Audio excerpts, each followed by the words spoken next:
பார்க்கிறோம். விஜய் கூட்டணிக்கு வந்தால் பாரதிய ஜனதா கட்சி எடப்பாடி பழனிசாமி கழற்றி விடுவார் என டிடிவி தினகரன் செய்தியாளர்களிடத்தில் தெரிவித்திருக்கிறார். அதனை தற்போது பார்க்கலாம்.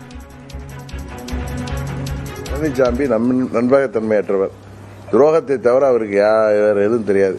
இப்பயும் அவருக்கு விஜய் அவர்கள் கூட்டணிக்கு வந்தால் பாஜக கூட கழற்றி விட தயாராக இருப்பார் என்பது. ஆனால் விஜய் வருவாரா என்பது தெரியவில்லை. ஏன்னா அவர் தலைமையில் கூட்டணி அமைக்கணும், அவர் முதலமைச்சர் வேட்பாளராக போட்டியிட வேண்டும் என்பது அவங்க கட்சியோட கோட்பாடு.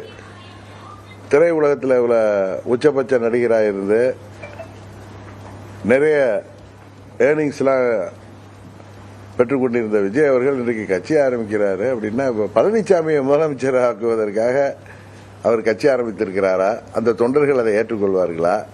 இல்லை விஜய் தான் இவரோட கூட்டணிக்கு வந்து பழனிசாமி முதலமைச்சராக தூக்கி பிடிப்பாரா?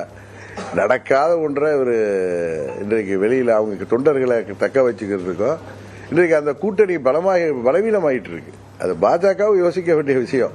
பழனிசாமி என்றைக்கு ஏப்ரல் 12 கூட்டணிக்கு வந்தாரோ அவர்கள் கடினமாக கஷ்டப்பட்டு அம்மாவின் தொண்டர்கள்லாம் ஒரு அணியில் வரணுங்கிறதுக்காக டெல்லியில் உள்ள முக்கிய தலைவர்கள் செய்தாலும் பழனிசாமி தலைமையில், அது பழனிசாமி முதலமைச்சர் வேட்பாளராக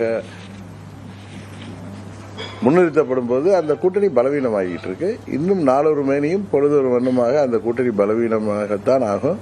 தேர்தல் நேரத்தில் பாருங்க, தமிழ்நாடு முழுவதும் அது 15% கீழே தான் எடப்பாடி பழனிசாமி அமைத்திருக்கிற இடிஎம்கே அமைத்திருக்கிற கூட்டணி பெறும். இதை நீங்க பொறுத்திருந்து பாருங்கள்.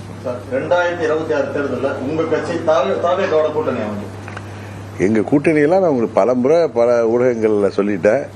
எங்கள் கூட்டணியெல்லாம் நாங்கள் டிசம்பர் மாதத்துல தான் முடிவுக்கு வர முடியும்.